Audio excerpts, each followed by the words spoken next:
차갑게 내뱉어진 독설과 함께 만삭의 며느리는 비오는 새벽 잠옷 차림으로 집에서 쫓겨났습니다. 너 같은 거지년이 우리 집안 며느리라니 당장 꺼져. 시어머니의 잔인한 외침은 임신 8개월 며느리의 가슴에 지울 수 없는 상처를 남겼죠. 단돈 200만 원짜리 주제라며 무시했던 시어머니는 자신이 내쫓은 며느리의 진짜 정체를 전혀 모르고 있었습니다. 그녀가 가진 상상을 초월하는 재력과 이 시대 시댁 식구들이 평생 고개도 못 들 정도의 위치 말입니다. 그로부터 단 하루 뒤 시댁을 향한 충격적인 진실이 밝혀지며 모든 상황이 뒤바뀝니다. 탐욕에 눈멀어 한 생명을 짓밟았던 10월드에 찾아온 통쾌한 정의의 심판. 이 이야기는 여러분에게 잊을 수 없는 분노와 감동, 그리고 사이다 같은 통쾌함을 선사할 것입니다. 오늘 이야기 시작하기 전에 구독과 좋아요를 눌러주세요. 그럼 이야기 시작하겠습니다. 대한민국 재계 서열 10위권에 드는 대한건설그룹 강태수 회장의 외동딸인 강하연에게는 남들과는 다른 삶의 목표가 있었습니다. 금수저라는 신분과 아버지의 막대한 재력이라는 껍데기를 모두 벗어던지고 오로지 강하연이라는 한 인간 자체만을 바라봐줄 진실한 인연을 찾는 것이었죠. 하연은 28살이 되던 해에 아버지의 전폭적인 지지 아래 모든 신분을 완벽하게 숨기고 위장된 삶을 시작했습니다. 그녀는 서울 강남구 역삼동의 허름한 건물에 위치한 작은 중소기업에 취직했고 월급 200만 원 남짓의 평범한 회사원으로 새로운 일상을 살았습니다. 하연의 통장에는 아버지에게 받은 비상금이 있었지만 이를 절대 꺼내 쓰지 않고 매일 대중교통을 이용하며 평범한 하연으로 살아가는 데 몰두했습니다. 회사에서 하연은 박정민 대리를 만났습니다. 정민은 수수하고 성실한 청년이었으며 점심시간마다 고급 레스토랑 대신 구내식당을 이용하고 명품 가방 대신 낡은 서류 가방을 드는 하연의 소탈한 모습에 깊이 끌렸다고 고백했습니다. 정민은 하연에게 하연 씨는 꾸밈없이 편안해 보여서 좋다며 자신의 진심을 표현했습니다. 하연 역시 자신의 배경이나 재력에 전혀 신경 쓰지 않고 순수하게 자신을 대해주는 정민에게 진심으로 마음을 열었습니다. 그녀는 오랜 고민과 망설임 끝에 정민의 조심스러운 프로포즈를 받아들였습니다. 하연은 결혼 전 아버지 강태수 회장에게 이 사실을 알렸고 강 회장은 딸의 용기에 눈물을 글썽이며 응원했습니다. 다만 진정한 사랑임을 확신하고 남편이 너를 지켜줄 수 있다는 믿음이 설 때까지는 너의 진짜 신분을 절대 드러내지 말라는 간절한 조언을 하연에게 당부했습니다. 하연은 아버지의 조언을 가슴에 새기고 자신이 선택한 사랑을 믿어보기로 했습니다. 결혼식은 서울 마포구의 한 작고 평범한 웨딩홀에서 최소한의 하객만을 초대하여 치러졌습니다. 하연은 레이스 장식이나 화려한 비즈가 없는 심플한 화이트 드레스를 입었고 부케 역시 작은 들꽃으로 만든 소박한 것이었습니다. 강태수 회장은 혹여나 사위와 사돈에게 부담을 줄까 염려하여 단 한 명의 수행원도 대동하지 않고 멀리 뒤쪽 하객석에서 딸의 결혼을 쓸쓸하게 지켜봐야 했습니다. 하지만 시어머니 김옥자는 결혼식 시작부터 노골적인 불만을 숨기지 않았습니다. 옥자는 화려한 한복에 2줄짜리 금 목걸이를 걸고 있었는데 하연의 수수한 드레스를 보며 옆에 앉은 친척들에게 저게 무슨 백화점 할인 코너에서 산 옷 같다고 험담을 늘어놓았습니다. 하연의 화장기 없는 얼굴과 소박한 부케 역시 옥자에게는 만족스럽지 못한 며느리의 흠이었습니다. 패백과 피로연이 시작되자 김옥자의 노골적인 구박과 비난은 더욱 심해졌습니다. 옥자는 신랑 측 어른들에게 인사를 하러 온 하연에게 다가와 결혼식인데 화장을 왜 이렇게 안 했느냐, 진하게 안 한 게 아니라 돈이 없어서 못하는 것 아니냐는 식의 비아냥을 섞어 말했습니다. 주변 친척들이 옥자의 말에 히득거리는 소리가 하연의 귓가를 맴돌았고 하연은 얼굴이 붉어졌지만 애써 미소를 유지했습니다. 옥자는 여기서 그치지 않고 하연의 집안 배경을 집요하게 캐물었습니다. 하연은 아버지에게 들은 대로 서울 강남에 있는 20평대 보통 아파트라고 얼버무렸습니다. 옥자는 기대했던 것과 달리 평수가 작고 보통이라는 말에 노골적으로 실망한 표정을 지었습니다. 옥자는 보통이면 가난하다는 소리 아니냐며 아들 정민에게 면전에서 내가 뭘 보고 저런 애랑 결혼했냐고 모욕적인 면박을 주었습니다. 하연은 모욕적인 순간에도 남편 정민의 시선과 손길을 믿으며 버텼습니다. 정민은 어머니의 노골적인 구박에 당황하여 어머니를 말리려 했으나 옥자는 아들의 말을 무시하고 자리를 떠났습니다. 정민은 곧바로 아내 하연에게 다가와 그녀의 손을 꼭 잡아주며 미안해, 우리 엄마가 좀 그래. 시간이 지나면 괜찮아질 거야 라고 속삭였습니다. 하지만 하연의 마음 한구석에는 돌이킬 수 없는 불안이 자리 잡기 시작했습니다. 시댁 식구들이 자신의 겉모습과 가진 것만을 보고 자신을 평가하고 있으며 자신의 진정한 가치를 보려 하지 않는다는 사실을 깨달았기 때문입니다.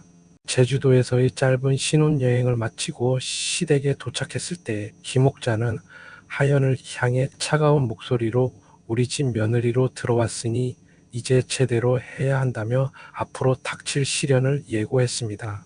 하연은 자신이 선택한 남편 정민을 믿고 이 시련을 극복하여 진정한 사랑을 증명하리라 마음먹었습니다.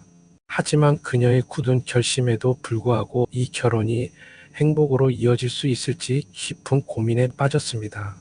그녀가 겪어야 할 시련은 상상 이상이었고 남편 정민은 그 시련 속에서 아내를 지켜주지 못했습니다.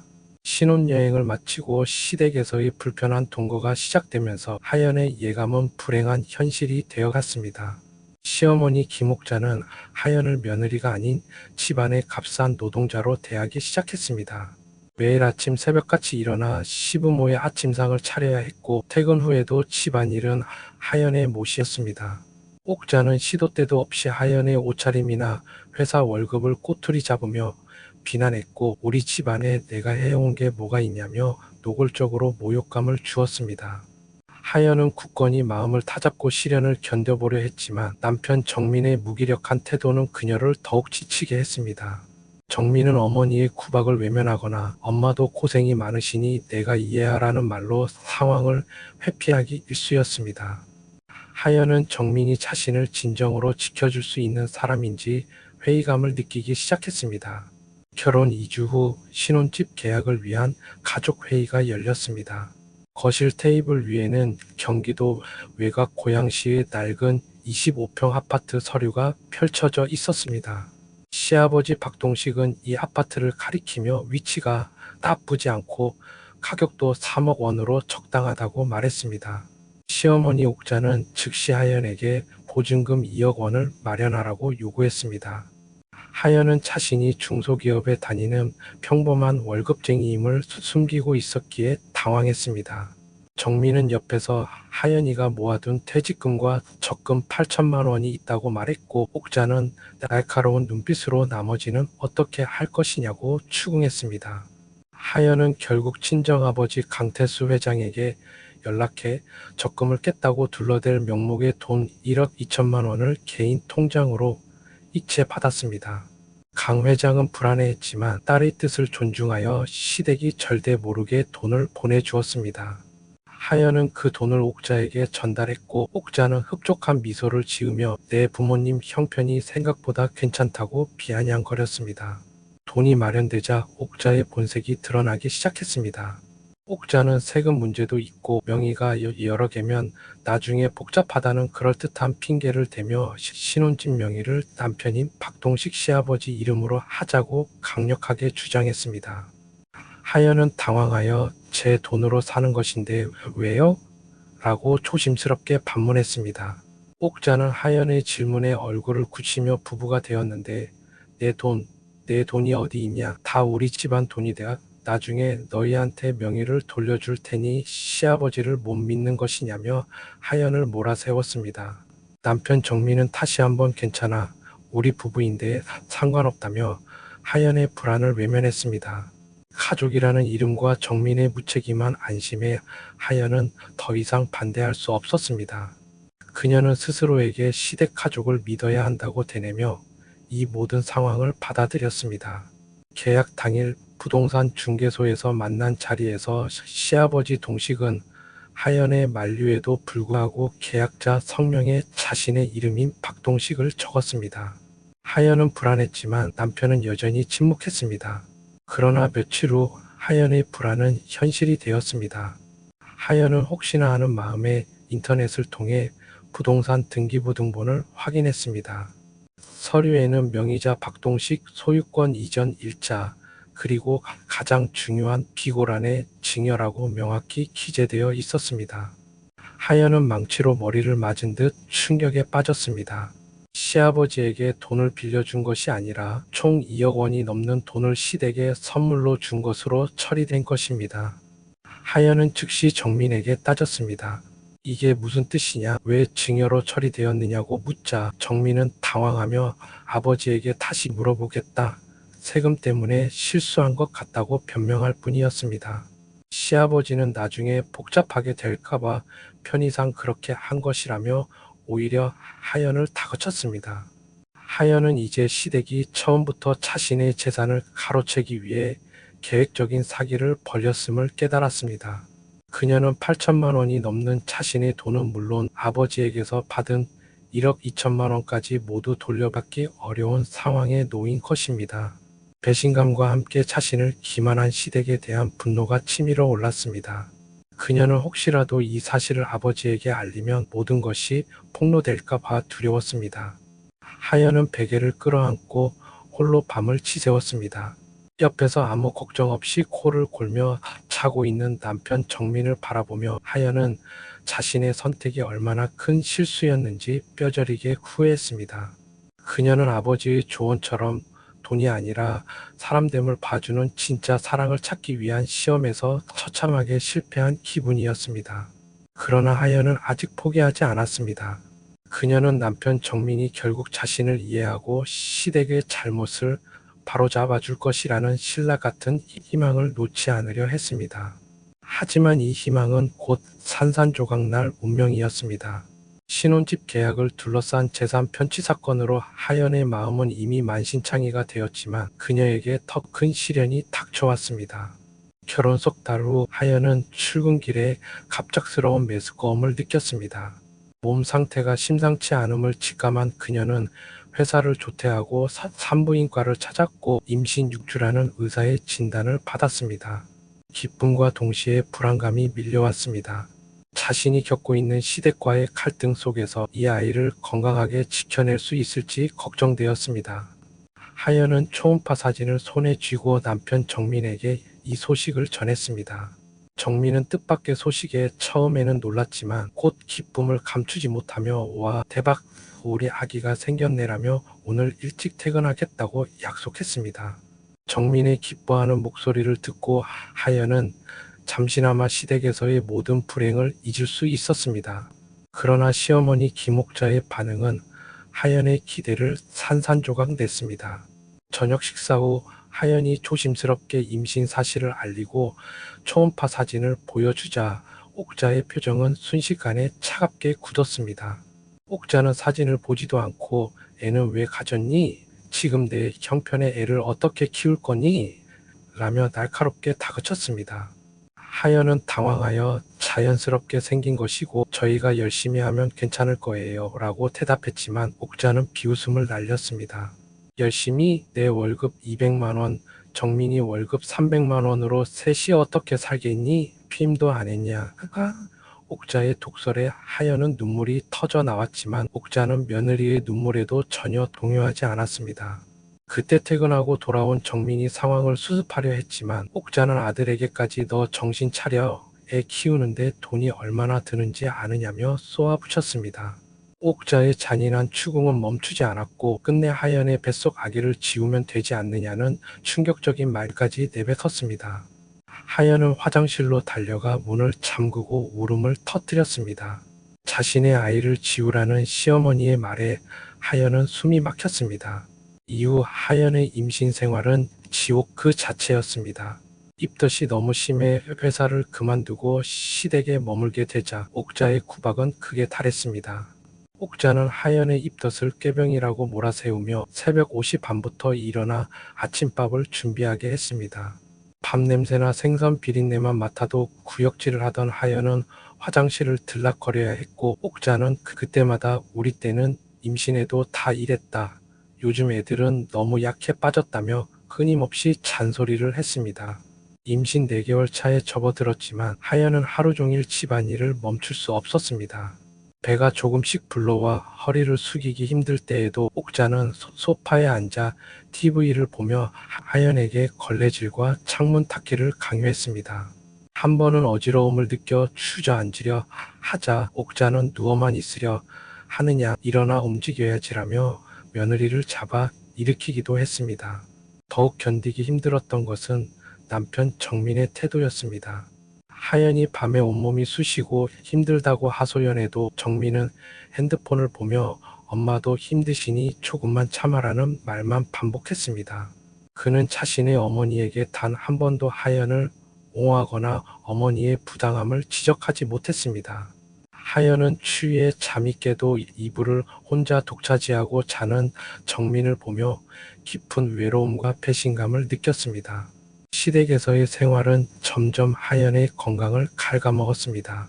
10월 중순 날씨가 쌀쌀해졌지만 옥자는 난방비를 아낀다는 이유로 보일러를 제대로 틀어주지 않았고 하연은 얇은 담요 하나로 추위를 견뎌야 했습니다.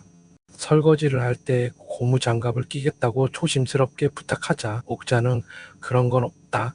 그냥 하라며 찬물에 손을 담그게 했습니다. 하연의 손끝은 빨갛게 부어오르고 갈라졌습니다. 이 모든 고통 속에서 하연은 다시 한번 아버지에게 도움을 청할까 망설였지만 그녀는 정민이 언젠가 마음을 돌려 자신과 아기를 지켜줄 것이라는 희망을 놓지 않으려 필사적으로 퍼쳤습니다. 그녀는 뱃속의 아기에게 엄마가 널 꼭 지키게라고 속삭이며 매일을 눈물로 보냈습니다. 하지만 하연의 인내와 믿음은 결국 더 큰 절망으로 돌아올 운명이었습니다. 시어머니 김옥자의 잔인한 학대와 남편 정민의 무책임한 방관 속에서 하연의 몸과 마음은 한계에 다다랐습니다. 임신 5달째인 11월 초 새벽 4시경 하연은 화장실에서 비명을 질렀습니다. 잠옷바지와 속옷에 선홍빛 피가 흥건하게 묻어 있었기 때문입니다. 하연의 몸은 심하게 떨렸고 공포에 질린 목소리로 시어머니와 남편을 다급하게 불렀습니다. 놀라서 달려온 정민은 창백해진 얼굴로 아내를 부축했습니다. 그때 시어머니 옥자가 화장실 문을 열고 들어왔습니다. 옥자는 새벽부터 무슨 소란이냐며 짜증을 냈고 출혈이 있다는 하연의 말에도 눈썹 하나 까딱하지 않았습니다. 옥자는 그까짓 거 가지고 호들갑이냐 임신하면 다 그런 것 아니냐며 하연의 상태를 깨병 취급했습니다. 하연은 울먹이며 어머니 이건 평범한 출혈이 아니에요. 양이 너무 많아요. 아기가 위험할 수 있어요 라고 간청했지만 옥자의 첫 번째 걱정은 병원비였습니다. 옥자는 새벽에 병원에 가면 돈이 얼마나 드는지 아느냐 좀 쉬면 괜찮아질 것이라며 하연의 병원행을 막으려 했습니다. 믿을 수 없는 시어머니의 반응에 하연은 몸을 떨며 바닥에 주저앉았습니다. 그녀는 생명의 위협을 느끼는 순간에도 자신의 아이가 아닌 돈을 먼저 걱정하는 시어머니의 잔인함에 깊은 절망을 느꼈습니다. 남편 정민은 어머니의 만류에 잠시 망설였지만 하연의 공포에 질린 표정을 보고 더 이상 참지 못했습니다. 정민은 어머니에게 처음으로 큰 소리를 내며 엄마, 제 아이예요. 제 아기가 위험할 수도 있다고요. 라고 외쳤습니다. 아들의 강한 반응에 놀란 옥자는 마지못해 병원행을 허락했지만 택시비는 내가 내라는 마지막 독서를 잊지 않았습니다. 정민은 하연을 부축해 응급실로 향했고 30분을 달려 새벽 응급실에 도착했습니다. 의사는 하연에게 초기 진통 증상이 보인다고 진단하며 스트레스나 과로가 원인일 수 있다고 설명했습니다. 의사의 말에 하연은 지난 몇 달간 시댁에서 겪은 모든 고통스러운 순간들을 떠올리며 눈물을 쏟았습니다. 의사는 아기의 심박동은 정상이나 최소 2주간 절대 안정을 위한 입원이 필수적이라고 통보했습니다. 2주 입원 소식에 정민의 얼굴에는 아내의 건강 걱정보다 입원비 부담이 먼저 떠올랐습니다. 하연은 남편의 망설임을 읽고 더욱 괴로웠습니다. 정민은 곧바로 옥자에게 전화했고 스피커폰이 아닌데도 옥자의 목소리가 선명하게 들렸습니다. 옥자는 첫 마디부터 돈은 얼마나 드는데 보험 되는지 확인했느냐고 다그쳤습니다. 통화 말미 옥자는 정민에게 당장 퇴원하면 친정으로 보내라. 나는 너를 돌볼 여력이 없다. 집안일도 해야 한다고 명령했습니다. 하연은 자신이 시댁의 짐이 되었음을 깨닫고 절망에 빠졌습니다. 2주 후 상태가 안정된 하연은 퇴원했습니다. 집으로 돌아가는 차 안에서 하연은 정민에게 진짜 친정에 가야 하느냐고 물었습니다. 정민은 엄마도 힘드시니 내 건강을 위해서 그게 나을 것 같다며 하연을 설득했습니다. 하연은 정민의 변명이 자신을 버리려는 핑계임을 알았습니다. 시댁에 도착하자마자 옥자는 싸늘한 얼굴로 짐 싸 오늘 친정으로 가라고 단호하게 말했습니다. 하연은 방으로 들어가 짐을 쌌습니다. 가방을 닫으며 배를 쓰다듬었습니다. 아기야, 엄마가 널 지켜주지 못해서 미안해. 그날 저녁 하연은 굴욕 속에 시댁을 떠났습니다. 뒤돌아보니 집에 불은 켜져 있었지만 아무도 그녀를 배웅하지 않았습니다. 문이 닫히는 소리만 들릴 뿐이었습니다. 택시에 앉은 하연은 더 이상 참지 못하고 아버지 강태수 회장에게 전화를 걸었습니다. 아빠, 나 지금 집으로 가고 있어요. 나 더 이상 못 버티겠어요. 전화기 너머로 잠시 침묵이 흐른 후 강 회장의 단호한 목소리가 들려왔습니다. 집에 와. 아빠가 다 해결해 줄게. 하연은 아버지의 목소리에 그동안 참았던 눈물을 쏟아냈습니다. 모든 것이 끝났다는 안도감과 동시에 자신이 진심으로 믿고 싶었던 평범한 삶과 사랑이 무참히 짓밟혔다는 분노가 치밀었습니다. 밤 9시 택시는 강남구 청담동의 웅장한 대저택 앞에 멈춰 섰습니다. 1년 만에 돌아온 친정집이었습니다.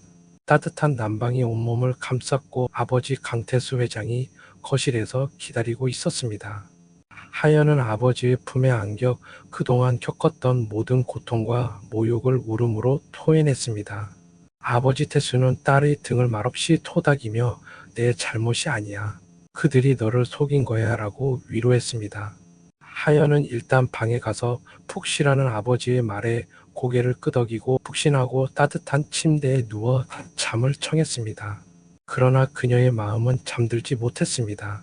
그녀는 이제 더 이상 당하지 않겠다고 결심했습니다. 시댁이 자신에게 저지른 모든 행위에 대한 정의로운 심판을 내리겠다고 다짐했습니다. 다음 날 아침 충분한 휴식 후 안정을 되찾은 하연은 아버지 강태수 회장과 서재에서 마주 앉았습니다. 은은한 조명 아래 강 회장은 딸의 얼굴을 걱정스럽게 살폈습니다. 하연은 시댁에서 겪은 모든 일들을 덤덤하고 차분하게 아버지에게 털어놓았습니다. 입덧 중 강요당한 고강도 집안일부터 시작해 시어머니 김옥자의 잔인한 구박 출혈 사건 당시의 병원행 거부, 그리고 결국 집에서 강제적으로 쫓겨난 비참한 순간까지 강 회장의 얼굴은 딸의 이야기를 들을수록 점점 차갑게 굳어갔습니다. 하지만 강 회장의 분노를 폭발시킨 것은 따로 있었습니다. 하연은 신혼집 계약 당시 시댁이 자신의 돈 2억 원을 가로채기 위해 계획했던 사기 행각을 보고했습니다. 그녀는 미리 복사해둔 부동산 등기부등본 사본을 아버지에게 건넸습니다. 강 회장은 서류를 받아들고 명의자 박동식과 비고란에 적힌 증여라는 두 글자를 확인하자마자 눈빛이 차갑게 변했습니다. 그는 탁자에 주먹을 내리쳤습니다. 말도 안 돼. 이건 명백한 사기야. 내 딸에게서 돈을 빼앗고 임신한 딸을 길바닥에 내쫓다니. 강 회장은 즉시 비서를 호출하여 박동식이 명의로 등록한 해당 아파트와 관련된 모든 등기 서류를 재확인하고 사돈 박동식의 사업체 정보를 조사하도록 지시했습니다. 비서가 30분 후 가져온 서류를 확인한 강 회장은 더욱 냉소적인 미소를 지었습니다. 사돈 박동식이 운영하는 동석건설은 규모가 매우 영세한 중소기업이었으며 놀랍게도 강태수 회장에 대한 건설그룹의 3차 하청업체 중 하나였습니다. 하연은 이 사실을 알지 못하고 깜짝 놀랐습니다. 강 회장의 눈빛은 이미 분노를 넘어선 차가운 집행자의 그것이었습니다. 하연은 아버지의 분노가 자신을 위해 폭발하고 있음을 깨닫고 이제 더 이상 숨을 필요가 없다고 느꼈습니다. 그녀는 아버지에게 고개를 끄덕이며 신분을 숨기는 것을 완전히 해제하고 복수를 결심했음을 알렸습니다. 강 회장은 곧바로 비서에게 지시하여 동석건설과의 모든 하청 계약을 즉시 해지하고 대한건설그룹 관련 모든 협력업체와의 거래를 전면 중단할 것을 통보했습니다. 이는 동석건설의 생명줄을 단칼에 끊어버리는 냉혹한 결정이었습니다. 강 회장의 지시는 한치의 오차도 없이 실행되었습니다. 하청 계약 해지 통보가 내려진 직후 시댁과 남편 정민에게서는 하연의 핸드폰으로 다급한 전화와 문자가 쉴 새 없이 쏟아지기 시작했습니다. 시아버지 동식의 회사가 갑자기 부도 위기에 처했다는 내용이었습니다. 하연은 그들의 전화를 모두 무시했습니다. 그날 저녁 하연은 정민의 다급한 전화를 받았습니다.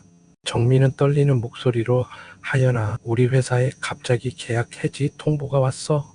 내 아버지가 왔다 갔다는 말이 있는데 무슨 일이냐고 물었습니다. 하연은 깊은 한숨을 내쉬고 이제 더 이상 감정을 숨기지 않고 차분하면서도 냉정한 목소리로 대답했습니다. 네, 맞아요. 제 아버지가 다녀가셨어요. 정민이 당황하여 내 아버지가 누군데 왜 우리 회사 계약을 끊느냐고 묻자 하연은 천천히 자신의 진짜 신분을 공개했습니다. 제 아버지는 강태수 회장이세요. 대한건설그룹 회장이시죠? 그리고 저는 그 딸입니다. 전화기 너머로 정민의 숨소리가 멎는 듯한 긴 침묵이 흘렀습니다. 10초가 넘게 아무 말도 없던 정민은 떨리는 목소리로 뭐라고? 강태수 회장이 내 아버지라고? 라며 믿을 수 없다는 듯 되물었습니다. 하연은 그에게 지난 시간 동안 시댁이 자신에게 저질렀던 모든 행동의 부당함을 쏘아붙였습니다. 놀랍죠? 저는 제가 평범한 하연이었을 때 당신과 당신 가족이 저를 그렇게 무참히 대할 줄은 꿈에도 몰랐어요. 정민은 변명하려 했지만 하연은 그의 말을 단호하게 잘라냈습니다. 알았더라면 잘해줬을 거라는 그 변명이 바로 당신과 당신 가족이 가짜였다는 증거예요. 이제 끝이에요. 하연은 정민과의 통화를 그대로 끊어버렸습니다. 그녀는 더 이상 정민의 나약하고 비겁한 변명을 듣고 싶지 않았습니다. 시댁이 자신에게 저지른 모든 고통과 모욕에 대해 이제부터 정의로운 대가를 치르게 해줄 것이라고 다짐했습니다. 이 통화는 하연에게는 굴욕적인 과거와의 단절이자 복수의 서막을 알리는 통쾌한 선언이었습니다. 강 회장은 서재에서 조용히 그 모든 과정을 지켜보았고 딸의 단호한 결정을 지지했습니다.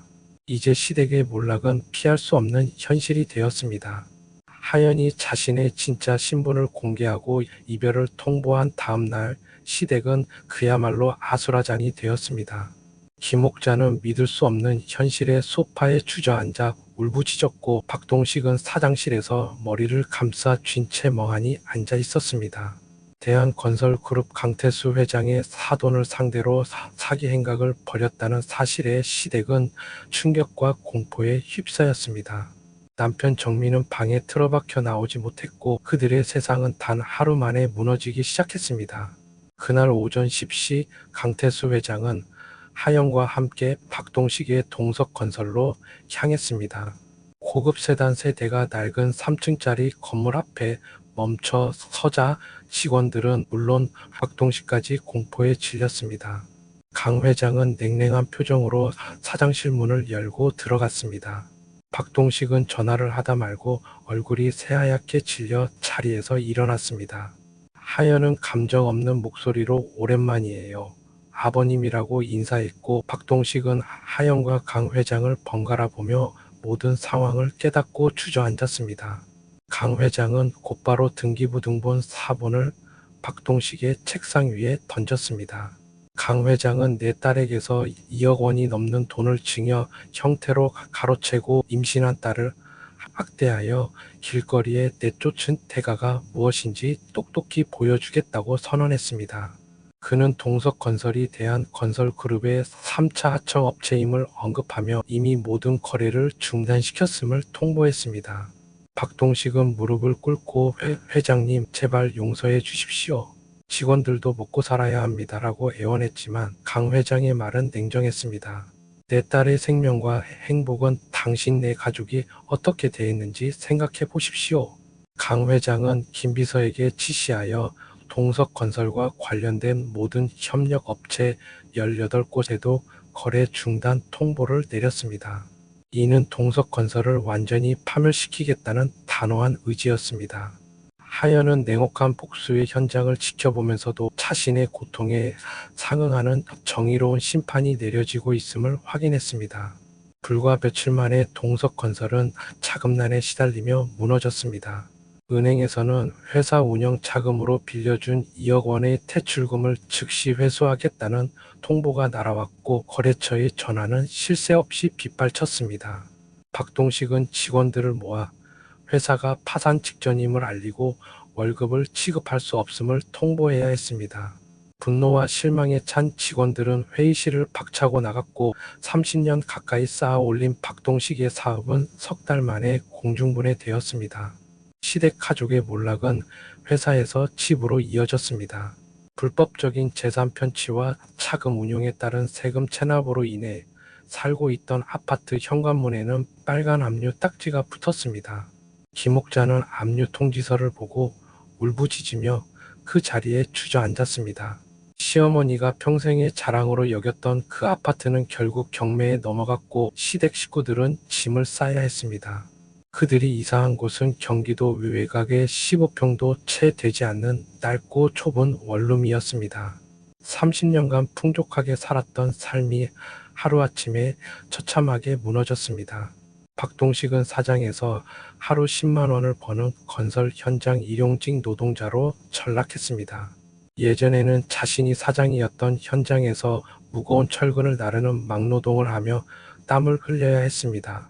김옥자 역시 집안의 수입이 끊기자 식당에서 하루 종일 설거지를 하는 일을 시작했습니다.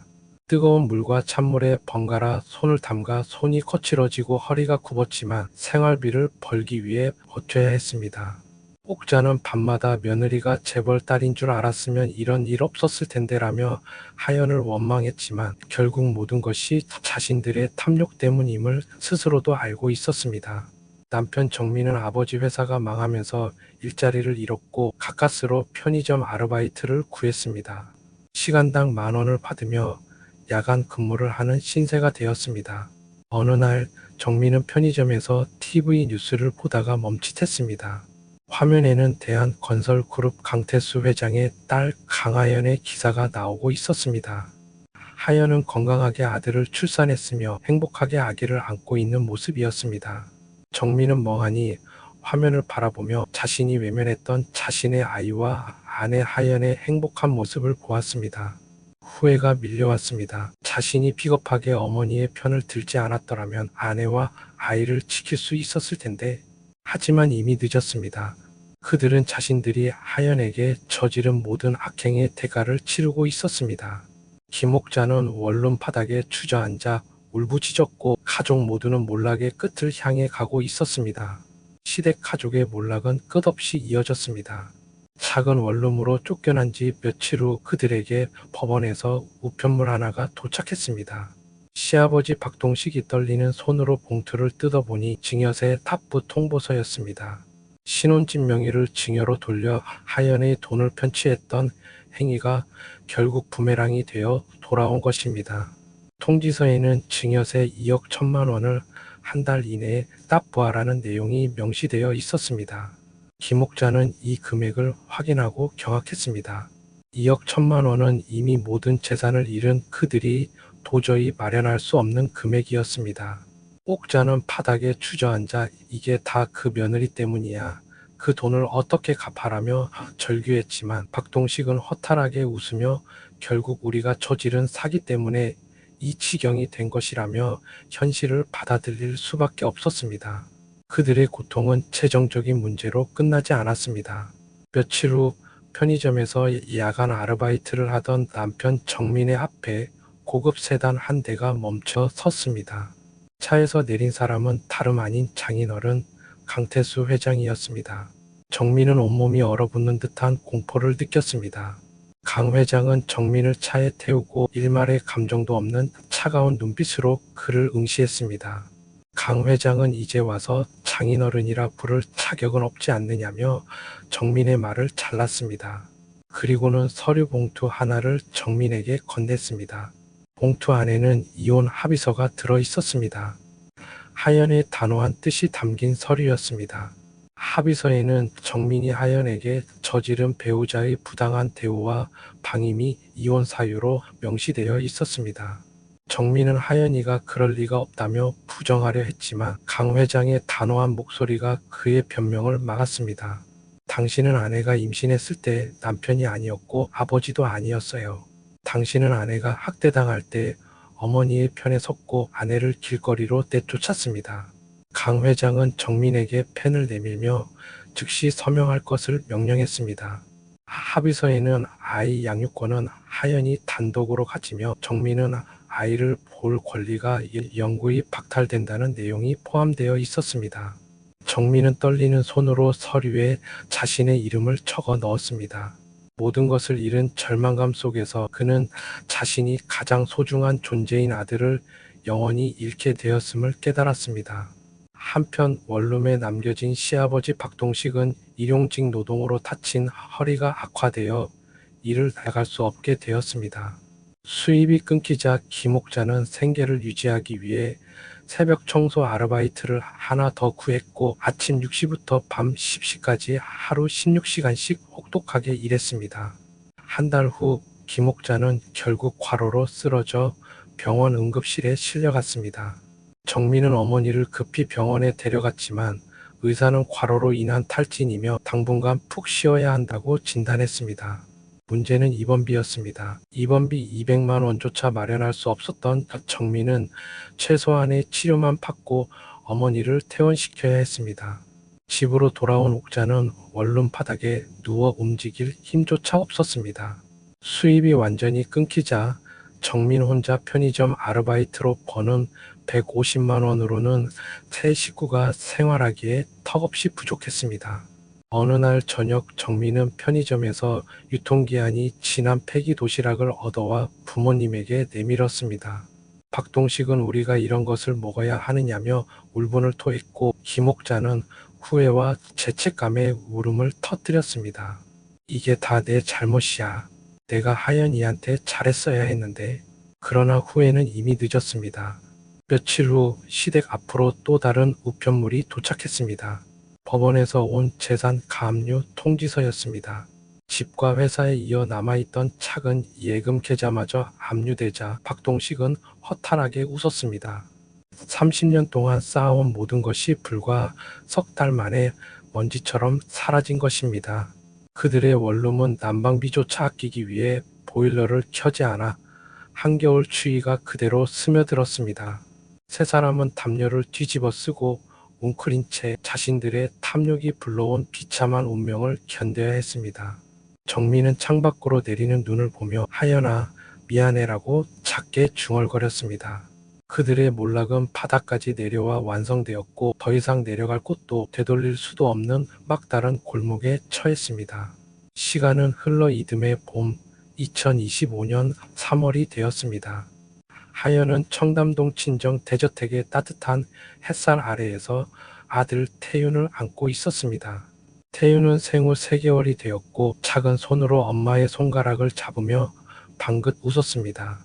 아기의 미소를 보며 하연은 지난 고통을 씻어냈고 아버지가 마련해 준 새로운 삶을 충실히 살고 있었습니다.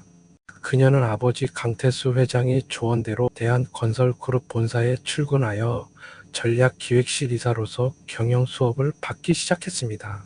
하연은 똑똑하고 강인한 면모를 보이며 임원들의 보고를 예리하게 검토했고 회사 내부에서 인정받는 젊은 후계자로 빠르게 자리 잡았습니다. 하연의 삶은 평화롭고 행복했지만 시댁 가족의 몰락은 계속되었습니다. 2025년 10월 이야기는 첫 장면으로 돌아왔습니다. 서울 강남구 태치동의 한 장례식장 로비에 검은 양복을 입은 사람들이 빼곡히 들어차 있었습니다. 상주석에는 시어머니 김옥자와 남편 정민이 앉아 있었지만 그들의 표정은 이미 삶의 의지를 잃은 듯 멍했습니다. 상주 명의로 걸린 사진은 시아버지 박동식이었습니다. 박동식은 일용직 노동으로 허리를 다친 후 제대로 치료받지 못하고 심장마비로 갑작스럽게 세상을 떠났습니다. 58세의 젊은 나이였습니다. 장례식장 입구가 열리고 하연과 강태수 회장이 들어섰습니다. 하연은 임원진과 비서들을 대동한 채 당당하고 우아한 모습으로 나타났습니다. 옥자는 하연을 보자마자 얼굴이 새하얗게 질려 얼어붙었습니다. 강태수 회장은 옥자를 차갑게 내려다보며 내 딸에게 저지른 모든 행위에 대한 대가는 결코 사라지지 않는다고 짧게 선언했고 장례식장 분위기는 무겁게 가라앉았습니다. 하연은 아무 말 없이 영정 앞에 섰습니다. 그녀는 고개를 숙여 향을 집어들고 천천히 두 번 절을 올렸습니다. 그녀의 목소리는 차분했지만 단호했습니다. 시아버지 이제 모든 짐 내려놓고 편히 쉬세요. 하연이 절을 마치고 돌아서자 김옥자가 바닥에 엎드린 채 하연의 검은 치마 자락을 붙잡았습니다. 옥자의 목소리는 떨렸고 눈물과 콧물로 범벅이 되었습니다. 하연아, 제발 용서해줘. 제발, 난 이제 아무것도 없어. 남편도 죽고 돈도 없고 집도 없어. 내가 나를 용서해줘야 해. 옥자는 절규하듯 매달렸습니다. 하연은 천천히 무릎을 굽혀 옥자와 눈높이를 맞췄습니다. 옥자의 눈에는 마지막 희망의 빛이 보였습니다. 하연은 조용하지만 명확한 목소리로 말했습니다. 어머니, 저는 어머니를 용서합니다. 옥자의 눈이 커지며 안도의 표정이 스쳤습니다. 그러나 하연의 말은 거기서 멈추지 않았습니다. 하지만 어머니, 저는 어머니를 기억하지 않을 거예요. 어머니는 이제 제 인생에 존재하지 않는 사람이 되는 거예요. 저는 저에게 고통을 준 과거를 잊고 현재와 미래만 볼 거예요. 하연의 말에 옥자는 얼어붙었습니다. 그것은 미움보다 더 잔인하고 완벽한 단절이었습니다. 하연은 옥자의 손을 뿌리치고 일어섰습니다. 편히 사세요, 어머니. 그 말을 끝으로 하연은 미련 없이 장례식장 문을 향해 걸어 나갔습니다. 장례식장 문이 열리고 하연은 밖에서 기다리고 있던 고급 세단으로 향했습니다. 뒷좌석 카시트에는 부모가 안고 있는 아들 태윤이 환하게 웃으며 엄마를 반겼습니다. 하연은 아들을 안고 깊은 미소를 지었습니다. 차에 올라탄 강태수 회장은 딸에게 괜찮으냐고 물었고 하연은 네, 아빠, 이제 정말 괜찮아요 라고 대답했습니다.